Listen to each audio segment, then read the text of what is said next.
কিন্তু ২১-এর রক্তদানই কিন্তু আমাদেরকে আমাদের নিজেদেরকে চিনিয়েছে।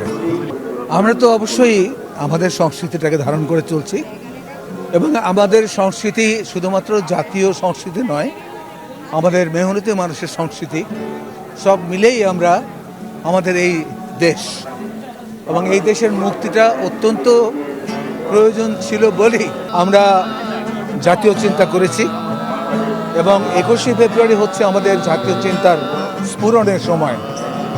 এই সময় থেকেই কিন্তু আমাদের যত আন্দোলন, যত ভাবনা, আমাদের অধিকার সম্পর্কে আমাদের সচেতনতা সব কিছু তৈরি হয় এবং এরপরেই আমরা আমাদের মুক্তিযুদ্ধে সফলতা অর্জন করি দীর্ঘ সংগ্রামের পরে।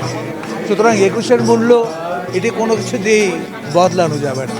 না, সেটা খুব সম্ভাবনা কম ছিল, হয়তো অনেক দেরি হতো, কিন্তু ২১-এর রক্তদানই কিন্তু আমাদেরকে আমাদের নিজেদেরকে চিনিয়েছে।